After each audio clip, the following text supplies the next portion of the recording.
All right. Hi, everyone. My name is Katina Young. I'm a director here at Daversa Partners. And for this State of Talent episode, I'm very excited to be sitting down with Matt Carrington.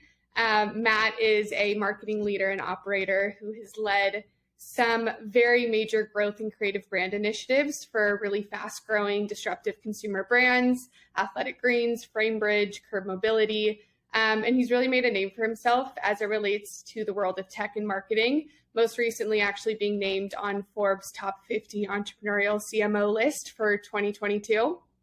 I personally have had the privilege of getting to work with Matt, both on the candidate and client side, which is always very fun and special to do. I actually looked this up earlier today. We first got to know each other. It was October 2019. When I initially reached out to you, I then had the opportunity to work with you as a client. All of this is to say, I think the world of you, and I'm so excited to have this conversation with you today. So thanks for joining. Thank you, Katina, and likewise. I can't believe that's almost coming up on 4 years now, and all the change that we had in the world in that point. It does seem like a very different era, but excited to be here today and to have this conversation. Thank you. I know it has been a whirlwind the past few years. So to start off, as I was thinking back to just your career holistically, you have had a really interesting blend of experiences where you've touched various different business models. So you've done on-demand marketplace businesses, direct consumer, subscription, and as it relates to marketing, the skill set, the playbook, like how have you been able to transcend those different business models?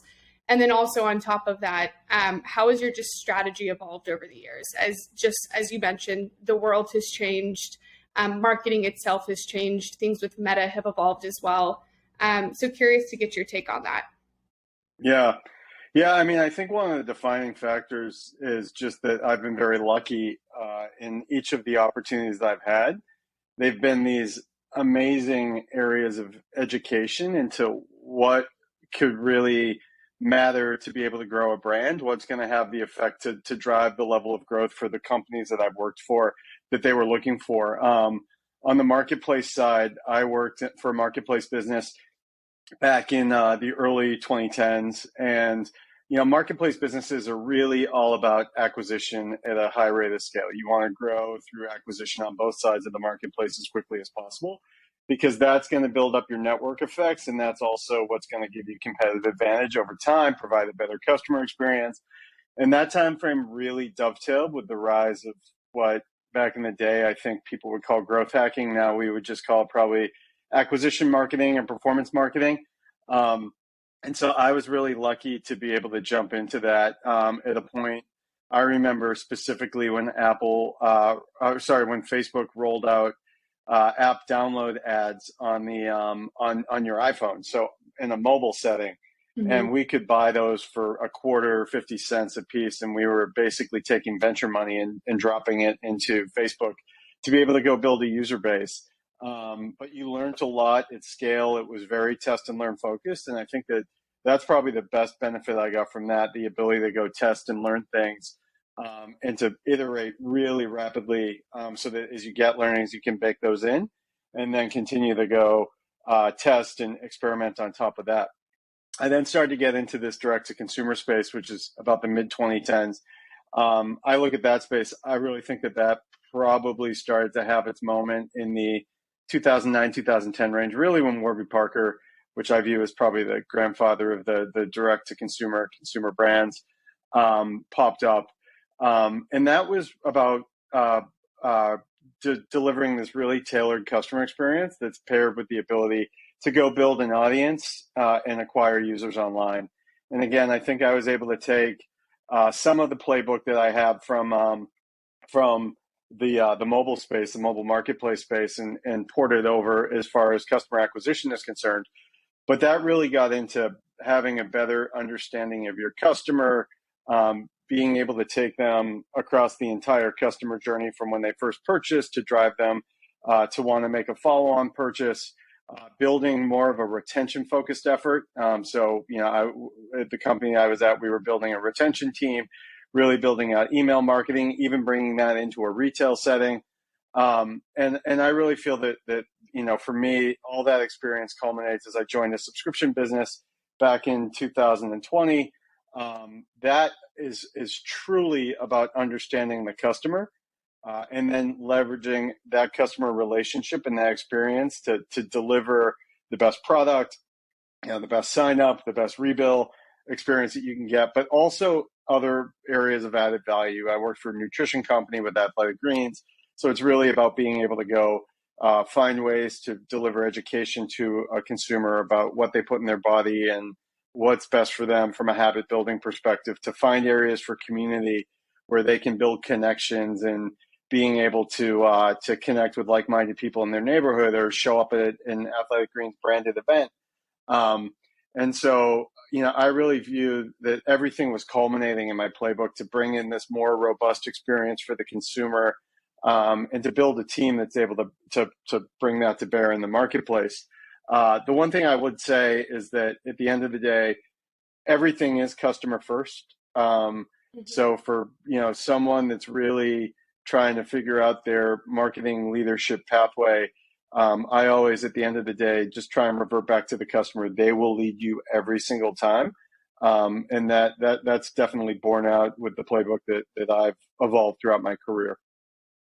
Really interesting. And outside of just the various business models you've been able to touch and work in, you've also seen various stages of growth, which is very unique. And so I'm curious to get your perspective. Like, you've seen things that are like sub 10 million in revenue all the way to hundreds of millions in revenue, and what it takes to go from 0 to 1 versus 1 to 2. There's a lot of discussion about like different skill set needed for those various stages of growth, and just different focus areas as well. So in your opinion, like, what is the difference in those needs? And then a conversation we also have with founders a lot is, when does it actually make sense to bring in a CMO level hire for a business? So curious to get your take on that. Yeah. So on that, the level of growth piece, I really see like two distinct phases in a company, and let's use the 0 to 1 framework. That's really about problem solving, right? We have any consumer company, I'm going to assume that once you get past $1 million in sales, you have some element of product market fit. So, let's say we're trying to go from 10 million to 100 million. Even at 10 million, maybe the 50 million might be a bit more accurate. At that point, you're really trying to just solve problems as you're building a company. So we don't have like a really regimented acquisition system. Okay, let's go build that up. Like, how do we do that? What makes sense for our business? Where do we get our best customers? You're really trying to go just figure out that element of problem solving. As a leader on the marketing team, the sleeves are rolled up and you are in there. You're deep in the weeds with your team, trying to go figure out what's going to work for the company to deliver in most cases, the customer growth. At that stage, you're not as worried about, say, growing your brand or building an all-encompassing brand ecosystem. You're more worried about just being able to bring in the customers that can help to pay the bills. So in that 0 to 1 phase, it's very much problem solving, identifying where you have opportunity and how you're going to solve the challenge to go attack that opportunity. Most of that comes into early stage program building. How do we do creative for this? What channels should we be operating on? Even from a team perspective, oftentimes the team is not super specialized. It's people who have proven themselves at being able to go solve problems or stand things up quickly that you can then go iterate off of. As you then get to that next stage, right? So you hit 50 million or 100 million in revenue. Now what you're starting to look forward to is, okay, we have this incredible opportunity to go scale a brand. Now where I start to shift my thinking goes from problem solving to capability building. There are things that we will need to do to build that more robust brand ecosystem. So it's not just about putting money into performance marketing channels. It's a lot more about making sure that you have especially if you're a premium brand or a luxury brand, you have a top-notch customer experience, that you understand your customers deeply. You have those insights readily available, not only yourself, but to members of the team. You're using those insights to drive the product roadmap and to be able to go drive what the customer experience will look like. You're building on the customer level, more experiences for them to engage with your brand, whether that's through organic social, whether that's through community efforts, whether that's through activations that you can put together offline. And then from a brand perspective, you're starting to shift your mindset a little bit into not just, again, performance or acquisition marketing, but deeper into going on a longer journey with the customer. And that is part of that is just building a brand and getting brand messaging out into the marketplace that can connect with the customer. That can be figuring out how to take your customer and turn them into an advocate for your brand. So giving them the right language and messaging. You need to bring a messaging expert in to help with that. Making sure that shows up in the proper part of their journey. If it's a subscription business, after they've already become sort of a raving fan, now you're ready to go turn around and arm them with the right messaging to go out and turn on more customers in their life. And so from my perspective, I would start to shift more away from task in that 0 to 1 phase into people in that 1 to 2 phase. And so that's where the team building element and the skill sets and the capabilities in the team become really critically important. And that's a mindset that can be tough to just, it's not the flick of a switch. It's very easy for me as a marketing leader to kind of get pulled into the weeds of a particular campaign or particular initiative.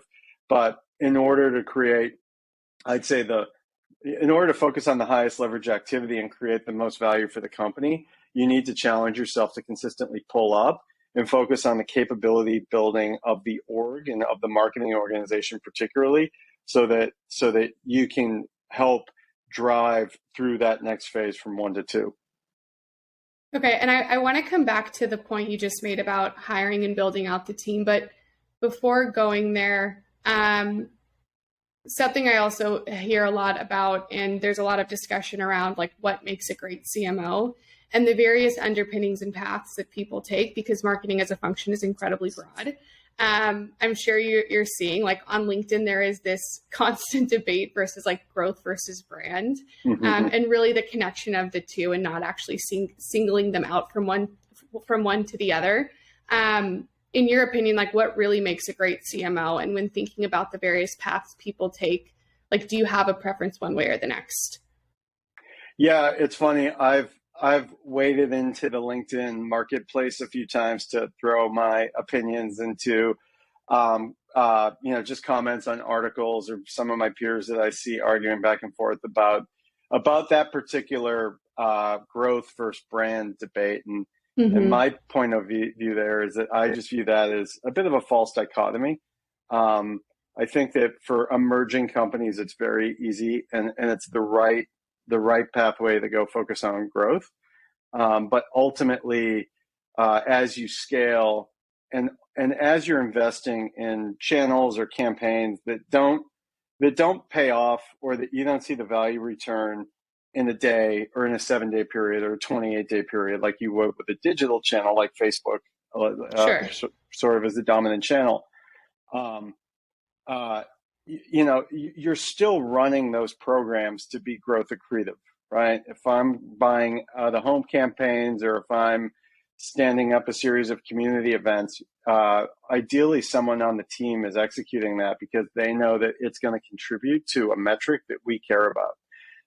And I think that it's a matter of being able to, as a marketing leader, build the full ecosystem with your team to demonstrate, okay, we have a growth flywheel. Growing the size of our brand and the amount of people that are talking about your brand or engaging with your brand, that's all part of the growth flywheel. So as you have a marketing budget and as you have a marketing team, as you get bigger, it's really critical to start to break up the focus of your team members on what part of the flywheel are they looking to spin. And what you start to see over that as you do that more and more is that it's all part of one ecosystem. And there really is no trade-off. And if anything, what you start to notice is that, when you're investing more in branded tactics, that can be informing your acquisition funnel.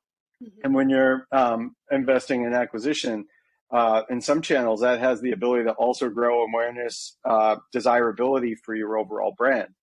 And so that's my point of view there, as it relates to, just what has been helpful for me. I do think that, most of the marketers that I know, the CMOs I know, we've all come up through a particular path. And I think people often are able to go, have a strength in what their early experiences were, or what their core skill set is. For me, I think that's communications. I came up in PR. And one of the great benefits of coming up in PR is that you learn to craft a narrative, which is very helpful if you're working, trying to connect with your customer. But it's also helpful if you're trying to connect with your boss, with your C-level, with your board, with your team. And so I tend to lean into that, which has been helpful for leading big initiatives. Sometimes that we'll have multifaceted parts that can range from, here's what we're doing on the brand and the organic side, and here's what we're doing on the paid side. So I've always tried to solve that through communication. But I do think that for most of the CMOs that I know who are very effective, they have skills they can lean into, but they consider themselves to be generalists, like deep generalists overall. And part of that forces you to adopt a beginner's mindset on areas where you don't have as much experience, or where the game changes really quickly. And so for me, I haven't really been in a platform driving growth marketing campaigns in about 8 to 9 years now. I used to run growth at a prior company, and I know what it's like to be in Google or in Facebook running those campaigns. But those platforms have just gone way beyond me. So I approach members of that team when I work with them, really first with questions. What are you seeing? How's it working now? Like, sometimes I might say, we used to do this. How does it play now?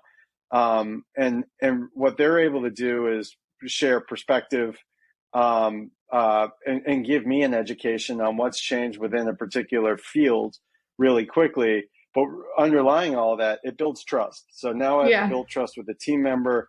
I can help to work with them to figure out, okay, we have this broader flywheel strategy. Where does that play in? And then from there, it gives us the pathway to go find like clear goals, and an accountability system to make sure that they're able to follow up on those goals. But now that person is a part of the team. And so for me, I think it's that, a generalist approach, a beginner's mindset, and just pairing it with empathy to build a relationship so that everyone knows, that if you're on my team, I see you. But secondarily, what your role is on this team, and like how important it is that we're counting on you to deliver what you say you will deliver.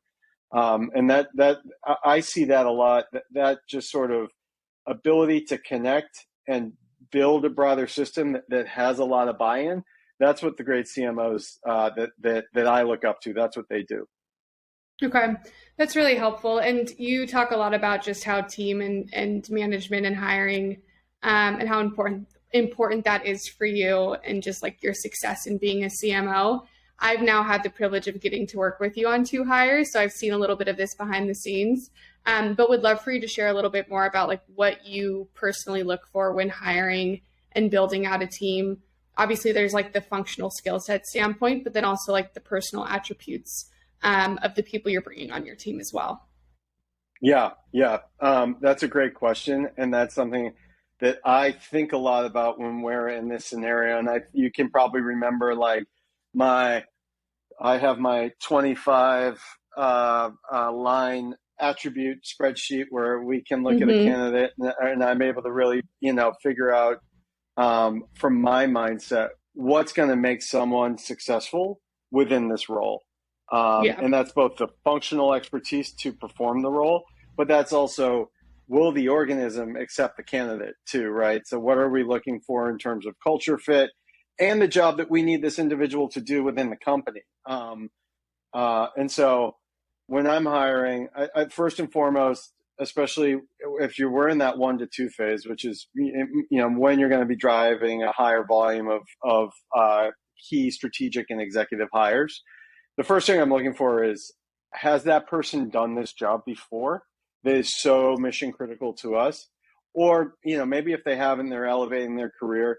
Do they demonstrate this amazing potential to do it? So I really want to be able to know that, because that's just, that's critical, and that helps to eliminate the risk in any of the decision making. Okay, this person can do the job, and in a key case, like, can they do that job in a multiple better than myself or someone else on the team who would be the existing alternative, right? Because that's going to allow you the whole system to speed up and for you guys to win faster.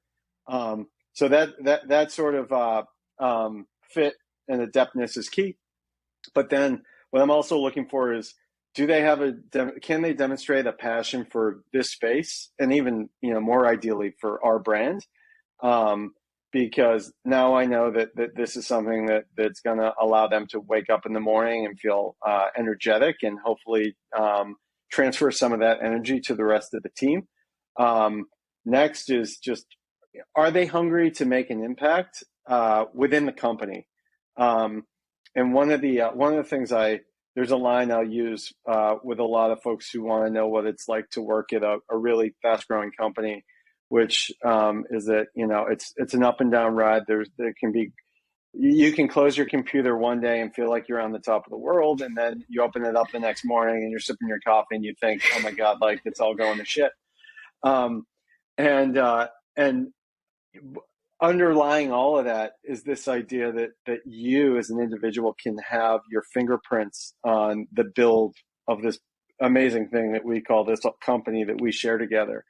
And for a certain set of individuals, that's exactly what they want. And if you can find that they're going to have that right set of ambition and drive, and sort of a pride to be able to perform well and build something as part of a team.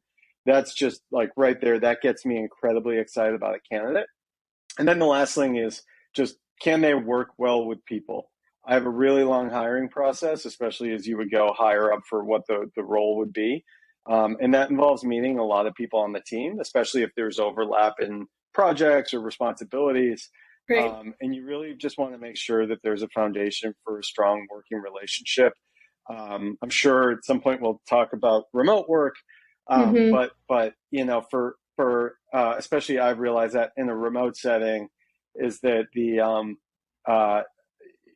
don't want anyone that can come in and upset the apple cart, because the balance of how the team operates together, the sense of, like, trust, and a willingness to fail, it can be really tenuous. And so you want people that are able to come in with a great deal of empathy, and an ability to lean on and lean into the other members of their team. And so I really look to make sure that, just as, like, that final secret ingredient, this is someone who's going to be a great team member, and that's going to work well with the people that we pair them up with. And talking about remote, because I am very curious to get your take on this. What's really interesting is when I first called you, that was before remote work was the standard practice. And actually what's funny about that is, in previous hires I had done, that was always actually a sticking point for candidates. Like, nobody wanted to go work for an entirely remote distributed business. Fast forward, that's actually now the preferred structure for so many people. But there is a little bit of, I would say, a push and pull with companies wanting people to come back to office, having more of a hybrid. We're actually sticking with the full remote option. From a management standpoint, how have you been able to do that effectively? And also while seeing the amount of scale that you have at the same time, and just the changes that were rapidly happening overnight, and how has that actually changed your management style, like, moving forward? Yeah, great question. And one thing that I'd love to point out that's funny, because I remember when you and I were talking about my transition, I was like, really, I found myself getting very excited about the move to remote work, because this is late 2019. And I remember telling people, like, oh, this is going to be the vanguard of how we all work together. I feel this opportunity to really get ahead of the curve and figure out some best practices and almost be a trendsetter. And I think I set that trend for about 3 weeks before the rest of the world joined me. So, probably lost some of the advantage there. But to your question, just on like what does it take from a management and a scale standpoint, and how does it change my management style? I lean into the communication strength. Like that's one of my core skill sets. And I think that was something I really had to adapt to, is how do you approach team building and even beyond that, just one-to-one relationship building from a personal perspective in a remote environment, and how do you also do it at scale with multiple members of the team. And that's probably been both the biggest learning curve area for me, and I also think one of the key just advantages of the model as well, which is that I'm able to drop in and be able to, like have a conversation like this with you, one-on-one, almost at any time frame. And one thing I look to do as a leader is really get to know the working styles of my team. You're on the West Coast, I'm on the East Coast. I would have team members that were in Europe or in Asia. When are they going to be the most effective? When can I really have a bit more of like the ability to go deeper with them and to get to know them?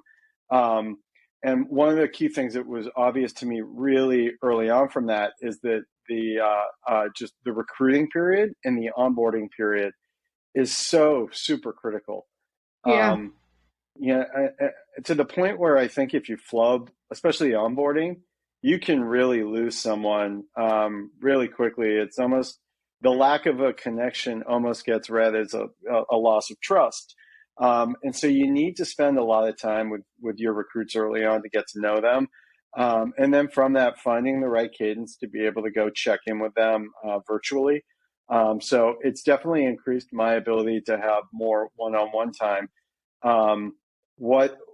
You got to get really efficient at that, because otherwise you can spend all day on Zoom and you have Zoom fatigue. And so walking one-on-ones, the ability to just do a 10-minute check-in with someone in the morning, like depending on the individual and their working style, I have a number of tactics on just, okay, how can I go connect with this person and just make sure that they understand what they need to do and that we're all right.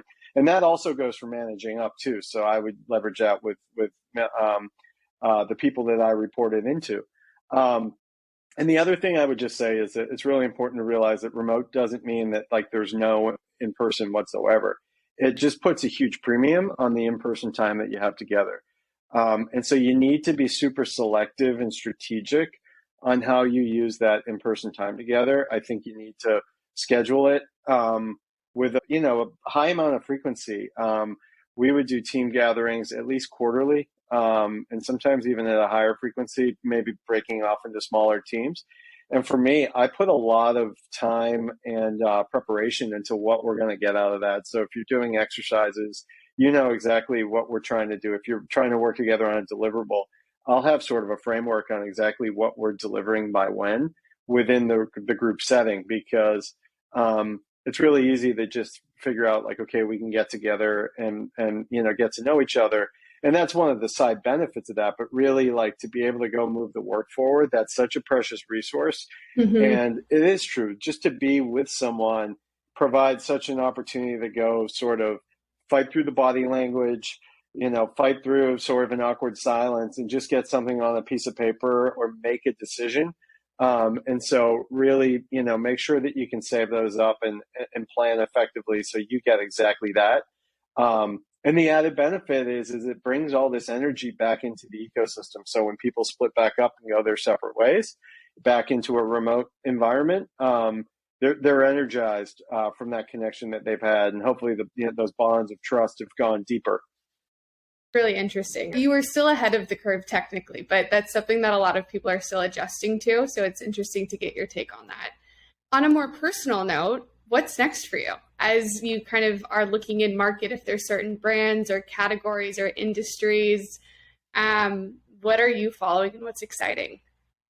Yeah. I've really built up my area of expertise around consumer brands, specifically direct-to-consumer brands, with a bit more of a premium slant. And I just think that that's a really fun place to play right now. I've started my own, I call it like part basically a holding company. I like to refer to it as a brand playground. And what that allows me to do is to work with a small number of brands that I just adore, and that I think are going to be really big players across a couple of brand categories in the consumable space over the next several years. And so just helping them to figure out what is that next step and what do they need to be able to go get there. And then within that, it's also helping open up some doors from an investing perspective. And then on the other side, I am looking at my own brands within the playground. So I'm sketching out a couple of brand ideas that I would love to pursue that I've sort of had buried in notebooks for the last several years, or like, URLs that you buy at 2 a.m. when you get that flint of inspiration. So how do you really start to pull that out? And then even looking at brands that might be looking to sell based off of the state of the business, maybe the founders not knowing what's next. So I've looked at that. So my company is called Shoe City Industries, and what I'd love to see in about 3 or 4 years that there's a house of brands in there that are across the consumables category, and where I have a team that's able to come in and really execute on them in a manner that's built to win. I think that so much of the way that companies have grown or will look to grow now is a bit of a commoditized playbook. What can we put into these channels that don't perform the way that they did 5 or 6 years ago? And so I see a real winning play to be able to both help brands and work with my own brands to scale on influence and building audience that can then in turn drive awareness and trial, that can deliver a top-notch customer experience, that can build like a deep, lasting relationship with the end customer.